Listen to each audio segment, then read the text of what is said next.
Olá, pessoal. Estamos ao vivo.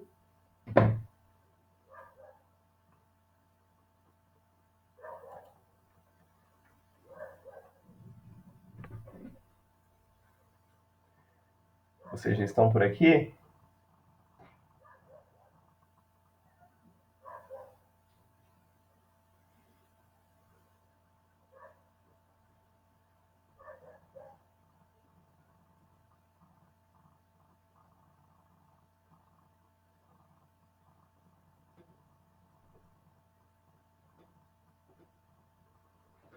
Por favor, se vocês já chegaram aqui no Facebook, me digam se vocês já conseguem me ver, me ouvir bem, para que a gente possa começar. É o tempo que a gente vai adorar ao Senhor juntos, vamos aprender na palavra de Deus. Às vezes a tecnologia deixa a gente na mão, não é verdade? Comenta aqui se você está conseguindo me ver, me ouvir, para a gente poder começar.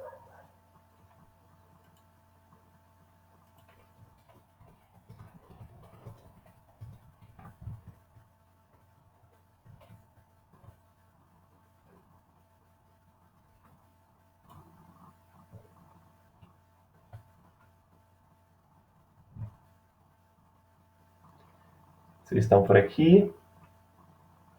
Alguém já chegou?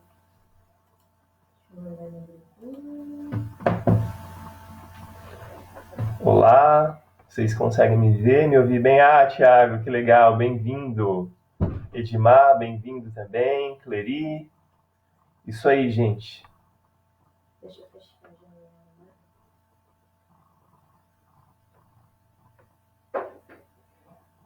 Isso aí, o pessoal tá chegando. Mais 30 segundinhos para todo mundo chegar e a gente conseguir dar continuidade para nossa escola dominical, sem travar.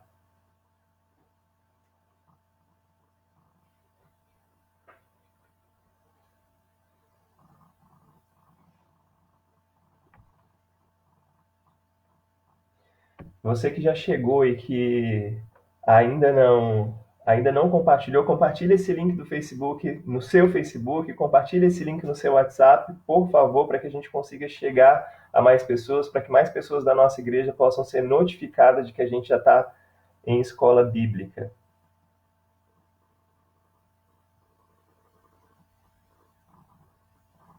Avisa aí, pega seu celular rapidinho para que a gente consiga dar continuidade aqui no nosso estudo.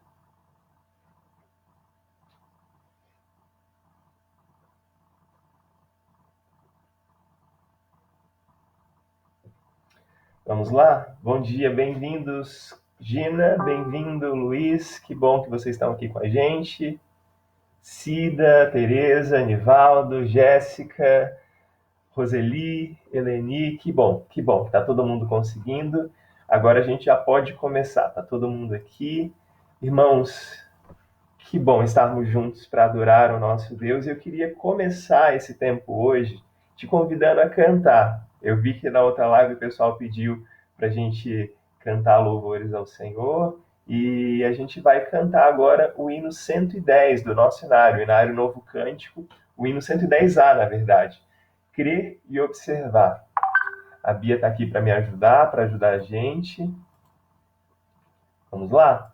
Vamos cantar? Você que consegue dar uma olhada aí pelo seu celular, ou você que está com o seu inário do lado, vamos cantar juntos. Vamos lá, Bia? Deixa eu aumentar.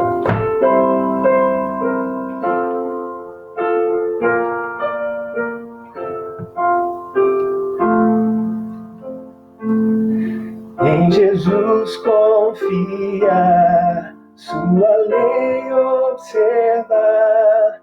Oh, que gozo, que bênção, que paz. Satisfeito guardar tudo quanto ordenar, alegria perene nos traz.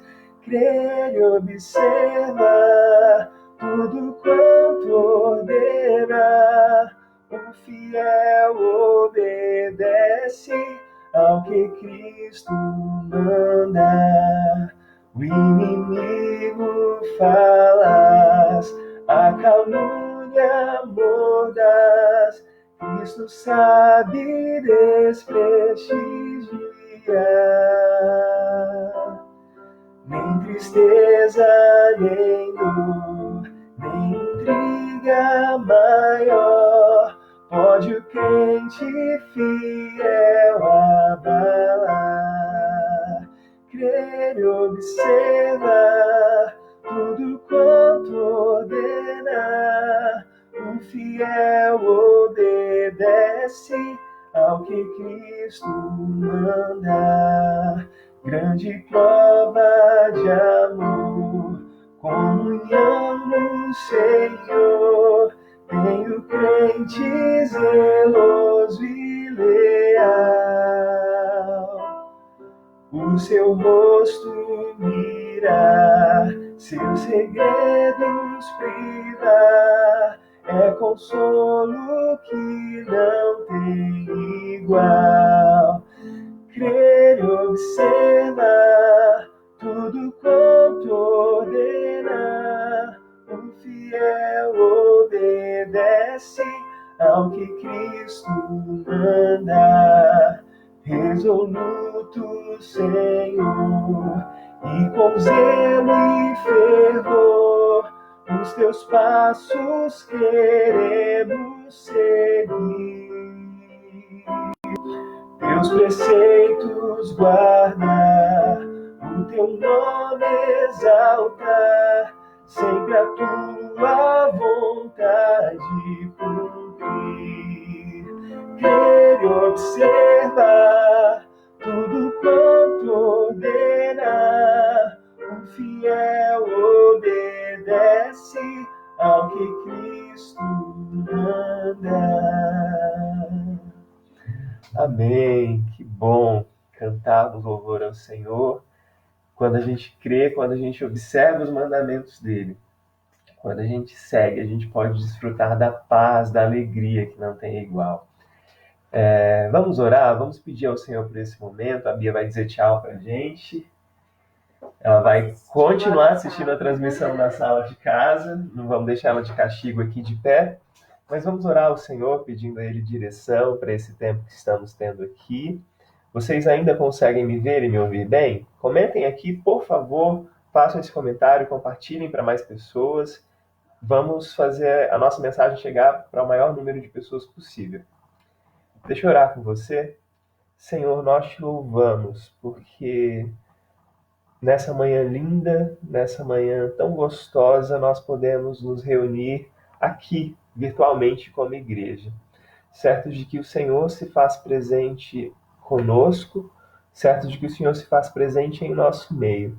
Obrigado por essa oportunidade, obrigado por esse recurso tão precioso, a partir do qual nós podemos compartilhar, estar juntos no domingo, dia do Senhor, em tempos de tanta calamidade, em tempos onde tem sido tão difícil nos reunir por conta dessa doença. Nesse momento, Pai, nós te agradecemos por cada irmão que está aqui ao vivo, pelos irmãos que vão assistir ao culto gravado, à EBD gravada, que no nome de Jesus o Senhor os abençoe, o Senhor os visite nos seus lares e que no nome de Jesus a tua bênção esteja com eles.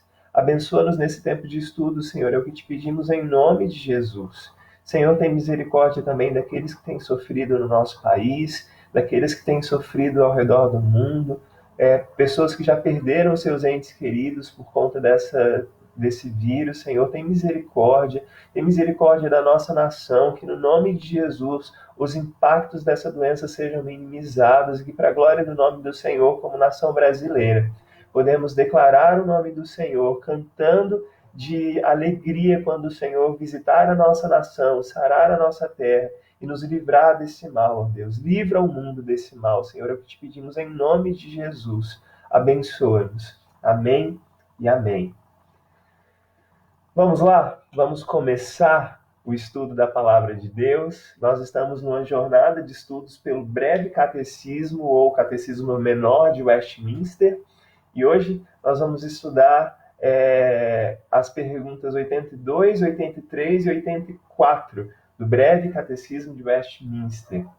O Breve Catecismo, para quem não sabe, é um dos nossos símbolos de fé, é um dos símbolos de fé que nós, como cristãos reformados, como calvinistas, como presbiterianos, acreditamos ser uma síntese dos principais ensinamentos e doutrinas que a Bíblia tem para a gente. Esses símbolos de fé que sintetizam a nossa fé, que trazem os principais ensinamentos, doutrinas bíblicas para a gente, eles podem nos ajudar na nossa prática e no nosso viver diário como cristãos.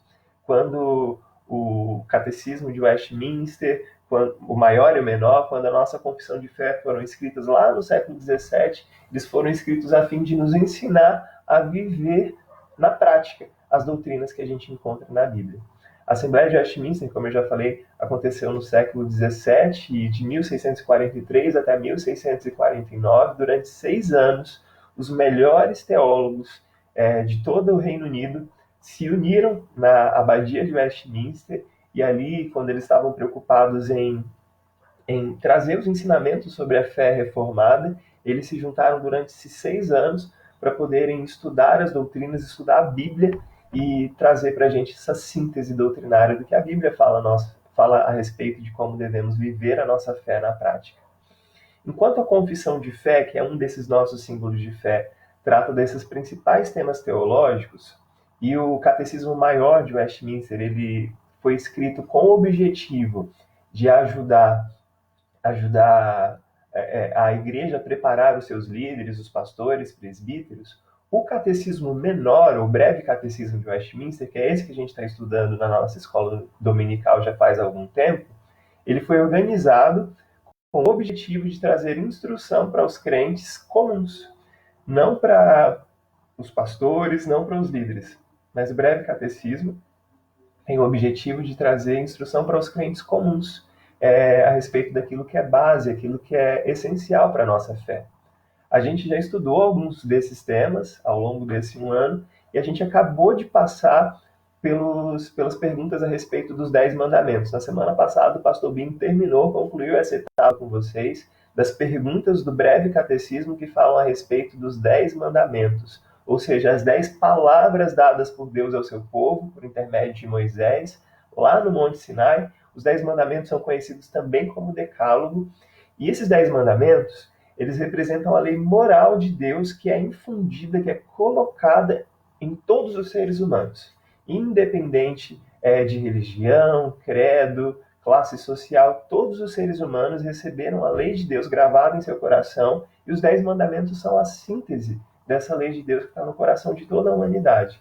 Em todas as épocas da história da humanidade, as pessoas têm essas leis morais gravadas em seu coração, ao contrário das leis civis, que serviram, por exemplo, na Bíblia a gente vai encontrar esses 3 tipos de lei, né? A lei moral, na qual se encaixam os 10 mandamentos, as leis civis, que serviram para Israel naquele tempo, no tempo da monarquia, e existe um terceiro tipo de lei, que são as leis cerimoniais, todos aqueles rituais de sacrifícios de cordeiros, sacrifício de pombas, e todos os rituais de purificação, de limpeza, de como adentrar no templo, quem poderia ir até determinado lugar. Essas são as leis cerimoniais que, à semelhança das leis civis, também foram abolidas. Só que as leis cerimoniais foram abolidas não porque a monarquia caiu, foram abolidas porque Jesus Cristo, quando cumpriu todas as leis cerimoniais, quando ele se deu como sacrifício maior pelos nossos pecados, ele cumpriu todas as exigências da lei cerimonial em nosso lugar, e hoje a gente pode ser livre para adorar a Deus. Mas existe um tipo de lei que a gente ainda segue, que são os 10 mandamentos que estudamos na semana passada com o pastor Binho. O objetivo desses mandamentos que foram dados para o povo hebreu lá no deserto do Sinai era de ensinar ao povo de Deus a viverem uma vida de liberdade após viverem tantos anos como escravos no Egito. Sabemos que por 400 anos o povo de Deus ficou escravo lá na terra do Egito, escravos do faraó, escravos de um sistema que os oprimia, que os fazia sofrerem debaixo do tacão da opressão egípcia, que fazia o povo de Deus, os hebreus, a queimarem tijolos, fazia deles escravos. O faraó, que era esse líder que oprimia o povo de Deus, ele também representava a tirania dos deuses, aos quais os próprios hebreus, que eram povo do Senhor, estavam servindo lá no Egito. E quando Deus dá os 10 mandamentos, o povo já está liberto de Faraó, já está no deserto do Sinai, mas Deus está prestes a levá-los para a Terra Prometida. E o que Deus não quer que aconteça na Terra Prometida é justamente o que acabou acontecendo com eles lá no Egito. Porque na Terra Prometida existiam outros povos, com outros deuses, deuses que, à semelhança dos deuses egípcios, escravizavam as pessoas. E Deus falou: meu povo, eu estou te dando esses 10 mandamentos, essas 10 palavras, para que vocês sejam livres, para que vocês aprendam a viver uma vida de liberdade. E no mundo que a gente vive hoje, se a gente for traçar um paralelo, existem muitos outros faraós, existem muitos outros deuses que tentam nos controlar o tempo todo, assim como o faraó controlava os hebreus lá no Egito, assim como os deuses de Canaã controlavam as pessoas em adorações sujas. Hoje existem muitos deuses no nosso mundo que tentam nos controlar, tentam capturar a nossa atenção, capturar a nossa vida de forma que a gente viva como escravos desses deuses. Depois que a gente já estudou as 10 perguntas sobre os 10 mandamentos, a gente pergunta: Senhor, como eu posso ser livre no meu dia de hoje? Essa é uma das perguntas que surge. Mas outra pergunta que surge é: será que esses mandamentos que Deus deu para o nosso bem, para que a gente aprendesse a viver uma vida de liberdade, eles acabam ajudando a gente ou atrapalhando a gente? Você pode comentar aqui? Você acha que os 10 mandamentos dados por Deus, as 10 palavras, elas nos ajudam ou atrapalham a nossa vida? Eu já vou responder para vocês. De certa forma, esses 10 mandamentos, eles nos ajudam se nós nos rendermos em temor e obediência a Deus. Se nós nos rendermos a Yahvé, que é o Deus da aliança, o Deus que quer o nosso bem, esses mandamentos sim vão ajudar a nossa vida. Mas, se ao contrário, eu escolher viver uma vida escravizado pelos deuses desse mundo, pela tirania dos faraós desse mundo, esses mandamentos vão me atrapalhar, porque são mandamentos para minha vida de liberdade. E se eu escolho deliberadamente viver uma vida escravo do meu próprio ego, escravo do meu próprio orgulho, escravo do sistema desse mundo, dos sistemas corruptos desse mundo, eu acabo sendo escravizado, e esses mandamentos que servem para minha liberdade acabam me atrapalhando, porque a tirania a qual eu obedeço é a tirania do meu ego, ou a tirania dos deuses desse mundo. Os mandamentos de Deus servem para nos trazer vida. Só que existe um problema. Até mesmo eu e você que escolhemos seguir os mandamentos de Deus, até mesmo a gente que se diz cristãos, nós escolhemos nos render ao senhorio de Yahvé quando Ele mesmo nos encontrou, quando Ele nos salvou. Tantas vezes eu e você que estamos debaixo do governo do Deus que nos torna livres, nós acabamos nos esquecendo da liberdade que já recebemos e nos esquecemos da liberdade para a qual esses mandamentos trazem para a gente. E a gente continua se escravizando. Apesar de livres em Cristo, eu e você tantas vezes escolhemos deliberadamente sermos escravos do pecado. E aí surgem as perguntas que a gente vai estudar hoje na nossa escola bíblica. As perguntas 82, 83 e 84 do nosso breve catecismo. A pergunta 82, que é a primeira que a gente vai estudar hoje, que a gente vai destrinchar hoje, pergunta para a gente: alguém é capaz de guardar perfeitamente os mandamentos de Deus?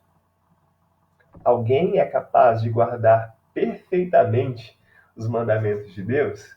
A gente já começa se assustando aí, né? Porque, beleza, guardar os mandamentos de Deus, ok. Agora, guardar perfeitamente esses mandamentos, será? Eu vou tomar até uma água para poder dizer para vocês a resposta que o catecismo traz para a gente. A resposta que o breve catecismo traz para a gente é que nenhum mero homem, desde a queda de Adão, é capaz nesta vida de guardar perfeitamente os mandamentos de Deus, mas quebra-os diariamente por meio de pensamentos, palavras e obras. Vou repetir para você. Nenhum mero homem, desde a queda de Adão, é capaz nessa vida de guardar perfeitamente os mandamentos de Deus, mas quebra esses mandamentos todos os dias por meio de pensamentos, palavras e obras.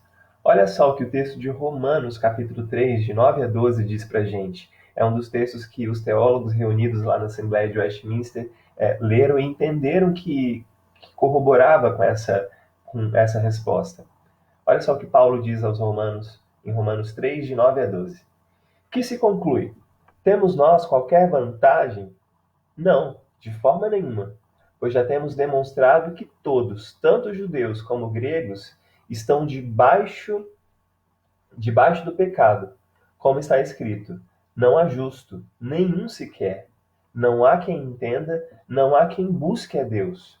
Todos se extraviaram, a uma se fizeram inúteis. Não há quem faça o bem, não há nenhum sequer.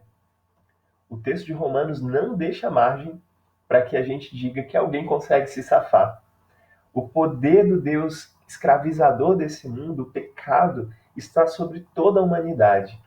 Paulo, na sua carta aos Romanos, ele faz um grande esforço, principalmente nos 3 primeiros capítulos, de mostrar para a gente que toda a humanidade está contaminada com um vírus, que não é o coronavírus, mas é o vírus do pecado, e que nós não podemos nos livrar desse vírus a menos que alguém faça uma transfusão de sangue em nós. Alguém que tenha o sangue puro faça essa transfusão de sangue em nós. Nós sabemos que através da morte de Jesus nós recebemos essa transfusão. Porém, isso ainda não nos livra do poder do pecado, porque a gente vê nas Escrituras que o salário do pecado é a morte. Haverá um dia que, quando finalmente, depois da gente experimentar o salário do pecado, que é a morte desse corpo físico, haverá um dia quando finalmente nós seremos livres. Livres desse corpo sujeito e corrompido pelo pecado, e nós receberemos um novo corpo e um novo nome do nosso Senhor. E aí sim nós seremos plenamente capazes de obedecer aos mandamentos de Deus. É interessante que o segundo texto que a Confissão de Fé traz para a gente sobre essa pergunta, será que alguém consegue obedecer perfeitamente os mandamentos de Deus? É o texto de Tiago, Tiago capítulo 3, versículo 2. A gente está estudando Tiago nas nossas quintas-feiras, né? Diz assim o texto: porque todos tropeçamos em muitas coisas. Se alguém tropeça no falar, é perfeito varão, capaz de refrear também todo o corpo.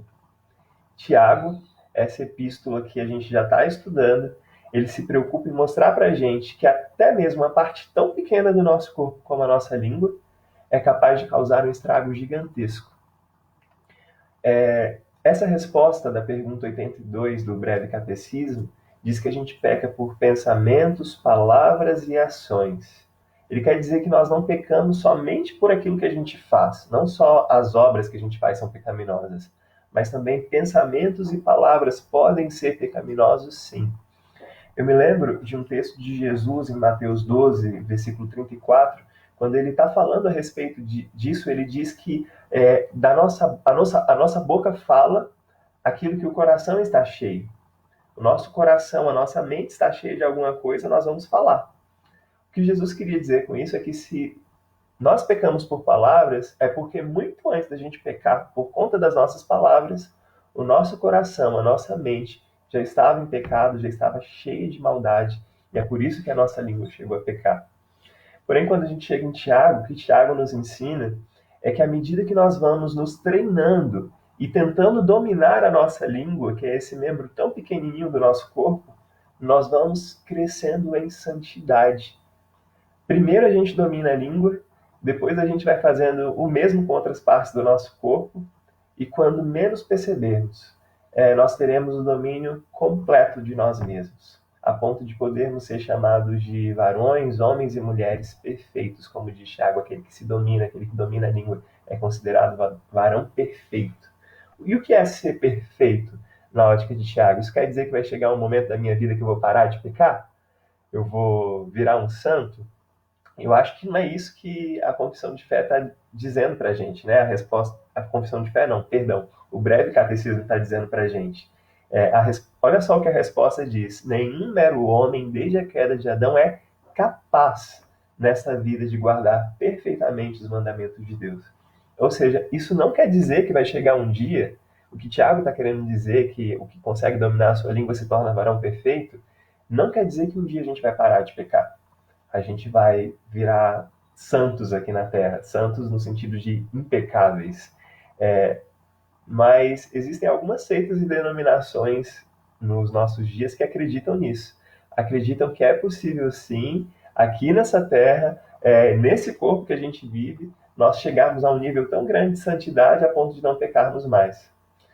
Embora essas denominações ensinem isso, esse é um ensinamento errado e que a gente deve combater muito seriamente. Porque quando Tiago diz que ao dominarmos a nossa língua a gente se torna pessoas perfeitas, isso não quer dizer que a gente não vai pecar nunca mais. Isso quer dizer que nós nos tornamos maduros. A palavra teleios no grego, que é a palavra que Tiago usa, não significa perfeição no sentido que a gente entende de perfeição, mas significa maturidade. Nós nos tornamos pessoas mais maduras, mais prontas para enfrentar as questões da vida, enfrentar de acordo com o conhecimento, com a sabedoria de Deus, que é algo tão importante no livro de Tiago, na Epístola de Tiago. Uma das doutrinas que são muito caras a nós, ainda mais um argumento para derrubar a crença de algumas pessoas de que nessa terra a gente vai chegar a um nível de impecabilidade, é uma doutrina que é muito cara para nós reformados, a doutrina da depravação total. O primeiro ponto do acróstico da tulip, o T da tulip. Essa doutrina diz que, a doutrina da depravação total diz que nós somos tão maus quanto conseguimos. E que, embora eu e você, por exemplo, não sejamos tão monstruosos quanto um assassino, ou quanto um ladrão, quanto alguém que maltrata os filhos, os pais, embora a gente não seja tão terrível quanto pessoas desse jeito, em nós, dentro de mim, dentro de você, que não cometemos esses crimes pesados, dentro de nós existe um potencial para isso. Embora a gente não seja tão mal quanto é possível, existe sim dentro de nós a potencialidade para o mal. Eu não vou entrar muito nessa discussão aqui, porque envolveria muitas questões filosóficas e outras questões teológicas, não é o nosso objetivo aqui agora, mas a doutrina da depravação total traz uma resposta muito clara a essa pergunta de que não, nós não conseguimos cumprir perfeitamente a lei de Deus, porque ainda estamos sujeitos ao corpo do pecado. Mas sim, é possível nos esforçarmos como resposta à graça que nós já recebemos. E aí a gente segue para a pergunta 83. Pergunta 83. Todas as transgressões da lei são igualmente odiosas? Pergunta. Todas as transgressões da lei, todos os pecados, vamos transformar essas palavras aqui, de transgressões da lei, todos os pecados que a gente comete, eles são igualmente odiosos? Vamos para a resposta. Alguns pecados em si mesmos, é o que diz o Catecismo Menor, o Breve Catecismo de Westminster, alguns pecados em si mesmo e em razão de circunstâncias agravantes são mais odiosos à vista de Deus do que outros. Olha só, é algo muito espinhoso que a gente está tratando aqui, que alguns pecados em si mesmos e em razão das circunstâncias que tornam esses pecados mais graves, tornam esses pecados mais odiosos à vista de Deus do que outros. Essa pergunta e essa resposta vem quebrar alguns paradigmas que provavelmente você, assim como eu, construímos ao longo de toda a nossa vida. É um paradigma que a gente aprende desde que a gente é criança, na verdade, de que todos os pecados são iguais para Deus, são igualmente odiosos para Deus, e que não existe pecado, pecadinho, pecadão. Pecado, pecadinho, pecadão. Eu cresci com esse ensinamento na cabeça de que não, Deus olha todos os pecados como a mesma coisa, tá tudo no mesmo saco. E aí, por muito tempo, eu achei que os pecados que eu cometia eram tão terríveis e tão odiosos para Deus quanto os pecados cometidos por um assassino, por exemplo. Ou, por exemplo, por pessoas promíscuas, eu achava que os meus pecados ofendiam a Deus igualzinho os pecados dessas pessoas. E é engraçado até uma história de que algumas vezes eu vi a minha avó fazendo algum comentário sobre alguém ou dizendo que não gostava de determinada pessoa. Eu falava para ela, vó, cuidado, julgando essa pessoa se ela está cometendo um pecado do mesmo tamanho que ela. Minha avó falava para mim, você me respeita, seu moleque. Eu não estou fazendo a mesma coisa que fulano, não. Eu não estou cometendo o mesmo pecado que fulano, não. E nessa coisa engraçada que a minha avó, esse diálogo meu e da minha avó, tantas vezes aconteceu, tantas vezes não, algumas vezes aconteceu, ela ficava brava, respondia para mim assim. Hoje eu percebo que a sabedoria da minha avó naquela época, de que mesmo fazendo algo feio, a a visão dela sobre pecado estava mais correta do que a minha visão sobre pecado.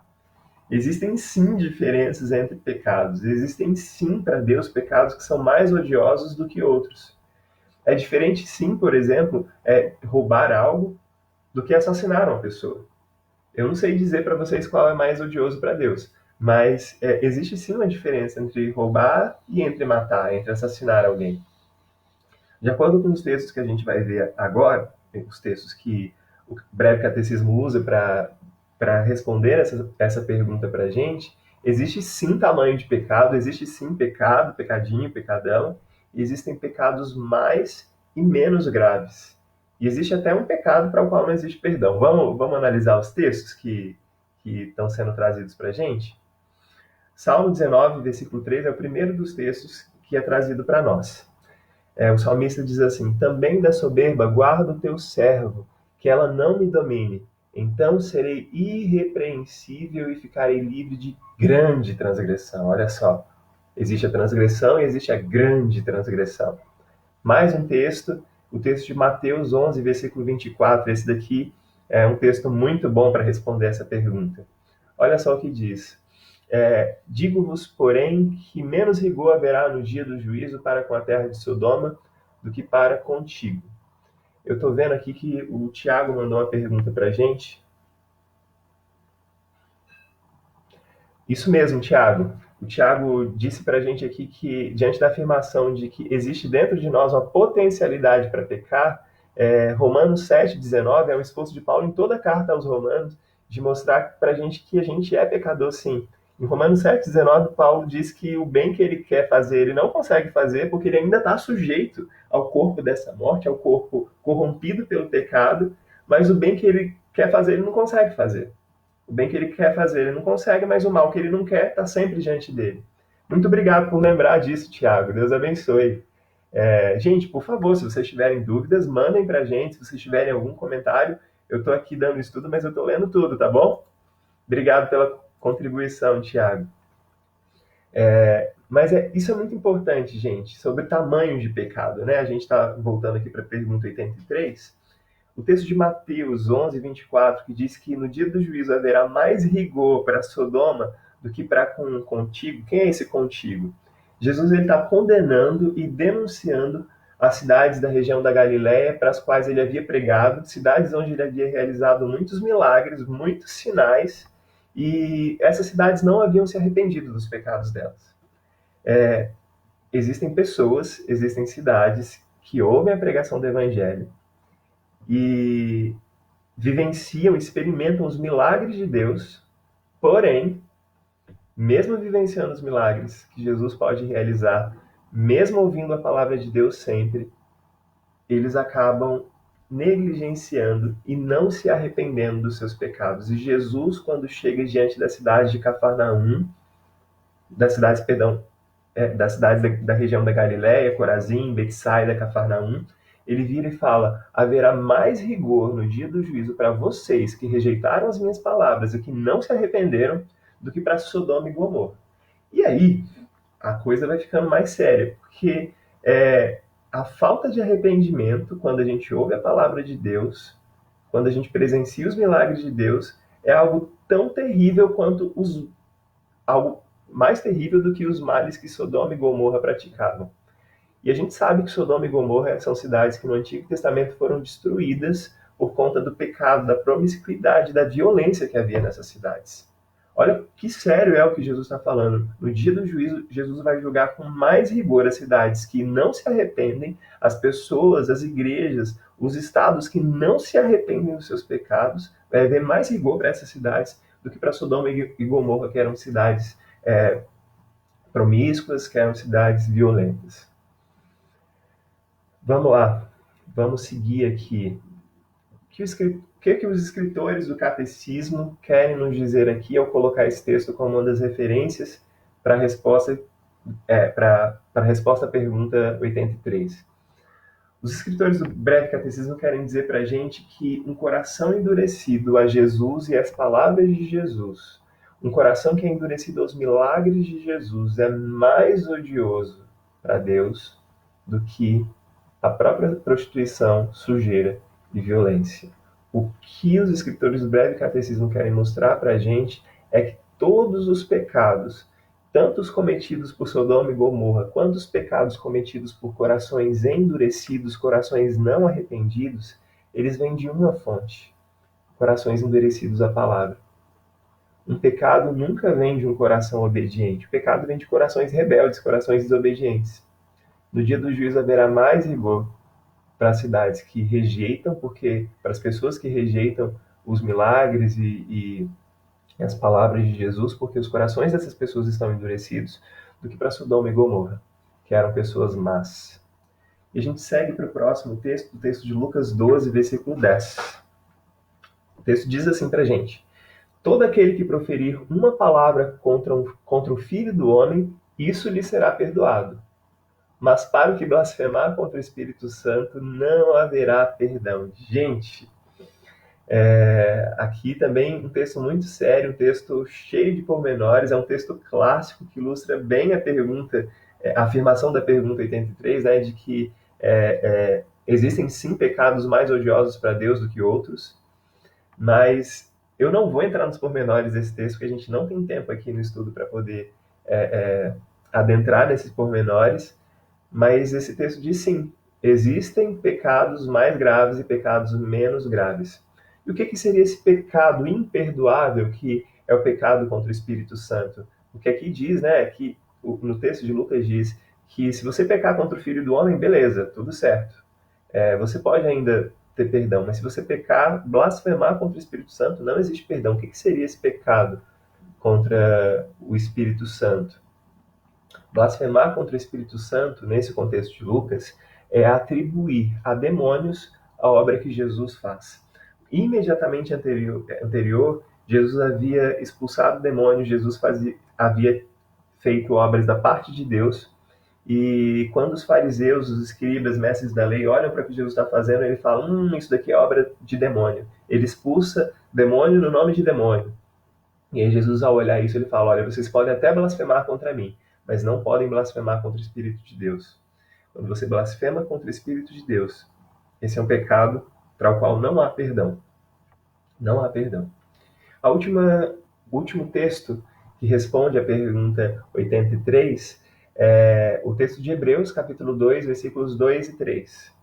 Texto que diz assim: se, pois, se tornou firme a palavra falada por meio de anjos, e toda a transgressão ou desobediência recebeu justo castigo, como escaparemos nós se negligenciarmos tão grande salvação, a qual, tendo sido anunciada inicialmente pelo Senhor, foi-nos depois confirmada pelos que a ouviram?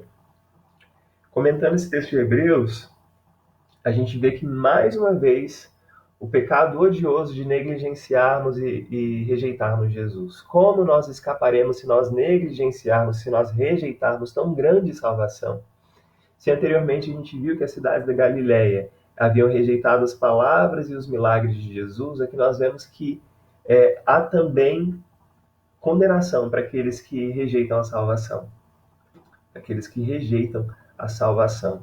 E existem algumas formas da gente negligenciar a salvação, né? A gente vai ver isso na próxima pergunta, pergunta 84. Pergunta 84 diz pra gente o que cada pecado merece. O que cada pecado merece? A resposta que o Breve Catecismo traz pra gente é: cada pecado merece a ira e a maldição de Deus, tanto nesta vida como na vida vindoura. Cada pecado merece a condenação e a maldição de Deus, tanto nessa vida como na vida vindoura. Os textos que os escritores, os teólogos de Westminster trazem para a gente para comprovar que os pecados sim terão punição um dia, o primeiro deles é o de Gálatas 3, versículo 10, que diz que todos quantos, pois, são obras da lei, estão debaixo da maldição, porque está escrito: maldito todo aquele que não permanece em todas as coisas escritas no livro da lei para praticá-las. É interessante esse texto de Gálatas, porque a gente vê que existem duas formas de sermos condenados e recebermos a ira de Deus por conta dos nossos pecados. A primeira dessas formas é viver uma vida deliberada de pecado. Embora a lei de Deus, que já está escrita no nosso coração, escrita por meio da... A gente pode ver na natureza também a lei de Deus. Todas as pessoas que nascem, elas já nascem com um senso de justiça, entendem que matar é errado, que roubar é errado. E, embora dentro do nosso coração exista a lei de Deus, muitas pessoas escolhem viver uma vida deliberada de pecado, decidem desobedecer a lei de Deus. Essa lei que está escrita no coração humano. Isso torna toda a humanidade reprovável diante de Deus. Então, a primeira maneira de receber a ira é desobedecendo a lei que está escrita no coração nosso. Isso serve tanto para cristão quanto para não cristão. A segunda maneira que existe da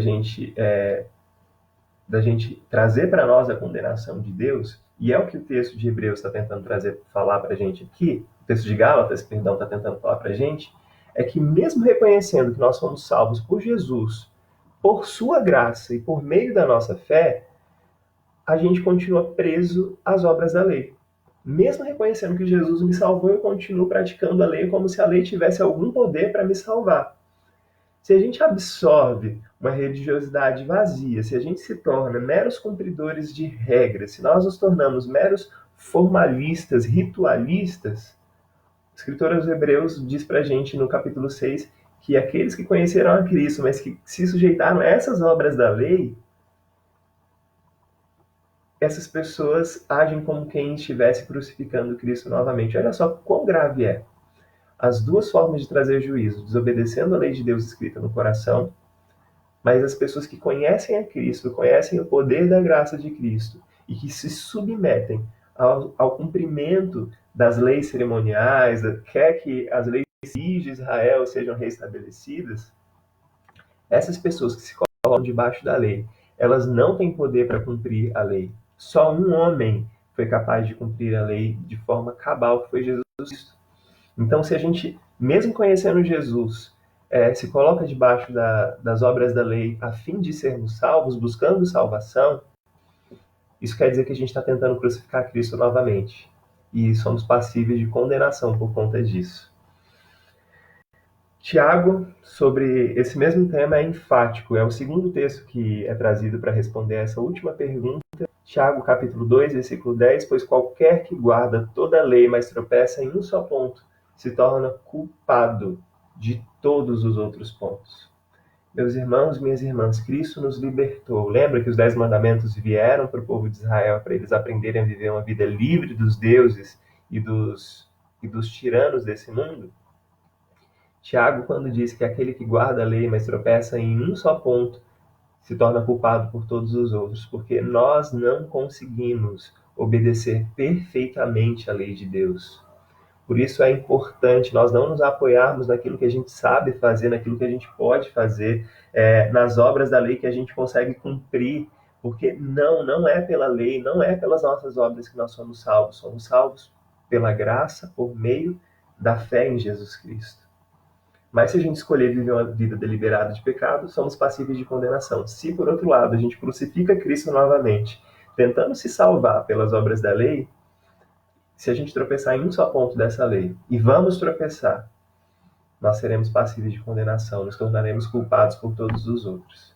Eu não sei você, mas eu fiz a minha escolha de confiar apenas na graça e no sacrifício de Cristo como a única coisa possível para me salvar.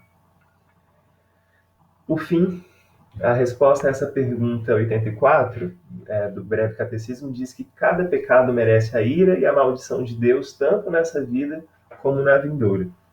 O último dos textos é o texto de Mateus 25, versículo 41. Diz assim: então, naquele dia, no dia do julgamento, o rei dirá também aos que estiverem à sua esquerda: apartai-vos de mim, malditos, para o fogo eterno, preparado para o diabo e a seus anjos. Meus irmãos, minhas irmãs, a gente está chegando ao final desse tempo de estudo, mas olha só que sério é esse texto de Mateus.